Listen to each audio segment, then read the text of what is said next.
আরে এমনি এরা তো সরকারি পয়সায় চলে না, এটা আগে তৃণমূলের পয়সায় চলতো, এখন বিজেপির পয়সায় চলে। আবার এমন পুলিশ আছে এখানে, ও বেটাকে টার্গেট করে রেখেছি, পরিষ্কার বলছি, বেটাকে টার্গেট করে রেখেছি। ওটা আরএসএস এর চল, নাগপুর থেকে মাইনে পায় বেটা। মেয়েদেরকে মারধর করছে, মেয়েদেরকে মারধর করছে, বলছে পিটিএ দেবে, পিটিএ মেরে দেবে, মেয়েদেরকে বলছে পিটিএ মেরে দেবে।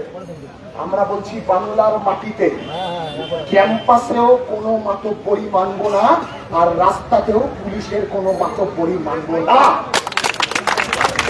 যাদবপুর বিশ্ববিদ্যালয় মানে স্বাধীনতার আন্দোলন, স্বদেশী আন্দোলন, জাতীয় শিক্ষা পরিষদ, জাতীয় শিক্ষা আন্দোলন, সমাজ সংস্কার আন্দোলন, তার ভূমিতে তৈরি হওয়া গড়ে ওঠা যাদবপুর বিশ্ববিদ্যালয়। আজকে সেই যাদবপুর বিশ্ববিদ্যালয়ের ডেমোক্রেটিক ইথোস, কনস্টিটিউশনাল ফ্রেমওয়ার্ক এগুলোকে ভয় পাচ্ছে, এগুলোকে ভয় পাচ্ছে বলে আজকে যাদবপুর বিশ্ববিদ্যালয়ের উপরে আক্রমণ করতে আসছে।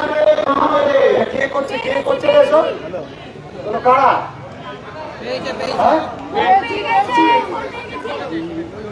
গতকাল রাতে এখানকার বিধায়িকা, যাদবপুরের বিধায়িকা, অথচ ওটা কসবা, ক্যাম্পাসটা কসবা কেন্দ্রে।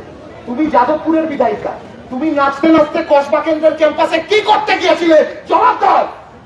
গোটা রাত ভর এই গোটা চত্বরে তাণ্ডব চালিয়েছে, মিডিয়াতে হুমকি দিচ্ছে, বামপন্থী নেতাদের নাম করে হুমকি দিচ্ছে যে এসে দেখে যাও, সারা রাত যাদবপুরে তাণ্ডব করবো। এই স্পর্ধা পাচ্ছে না। গভর্নমেন্ট অফ গুন্স চলছে, গুন্ডাদের সরকার পশ্চিমবাংলায় চলছে। গণতন্ত্রকে মুছে দিয়ে গুন্ডাতন্ত্র চালানো হচ্ছে। গোটা রাত আশপাশ থেকে গুন্ডাদেরকে ডেকে আনা হয়েছে, মোবিলাইজ করা হয়েছে এই যাদবপুরের বিধায়িকার নেতৃত্বে। মোবিলাইজ করে সেই গুন্ডাদেরকে ভেতরে পাঠিয়েছে, সাথে নানান আগুন জ্বালানোর জিনিসপত্র দিয়েছে। অরবিন্দ ভবনে আগুন জ্বালিয়েছে, বড় প্ল্যান ছিল, টার্গেট ছিল যাদবপুর বিশ্ববিদ্যালয়ের ভিতরে গণহত্যা করা। টার্গেট ছিল যাদবপুর বিশ্ববিদ্যালয়ের ছাত্রছাত্রীদেরকে উড়িয়ে মারবার। বিশ্ববিদ্যালয়ের ছাত্রছাত্রীরা যথেষ্ট সংযমের পরিচয় দিয়েছে, বিশ্ববিদ্যালয়ের ছেলেমেয়েরা যথেষ্ট সংযমের পরিচয় দিয়েছে।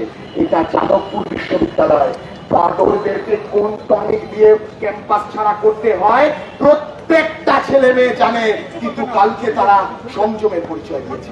আজকে আবার আক্রমণ করতে এসেছে। ওই যাতে আক্রমণ করতে পারে একটা মেন্টি ইঁদুরের সাইজের মিছিল করেছে। যা ব্যানার বানিয়েছে, ওই ব্যানারটা ধরতে গিয়ে গোটা জমায়েত শেষ হয়ে গেছে। মিছিল ছাড়তে পারছে না। 11টায় মিছিল ছাড়বার কথা, 1টার পরে শুনছি সবাই মিলে ব্যানারটা ধরেছে। এরা আসছে যাদবপুর দখল নিতে। আমরা স্পষ্ট বলছি, এর আগেও চ্যালেঞ্জ করেছিলাম তৃণমূলের সরকারকে, ওরা চ্যালেঞ্জ নেয়নি, সরকারটাই হাওয়া গায়েব হয়ে গেছে, পার্টিটাই গায়েব হয়ে গেছে। বিজেপি সরকারকেও চ্যালেঞ্জ করছি, দম থাকলে ছাত্র সংসদ নির্বাচন করুন। গোটা বাংলা, শুধু যাদবপুর নয়, গোটা বাংলার প্রতিটা ক্যাম্পাসের ছেলেমেয়েরা তারা বাংলার ক্যাম্পাসকে এবিভিপি মুক্ত, বিজেপি মুক্ত, বাদর মুক্ত করে।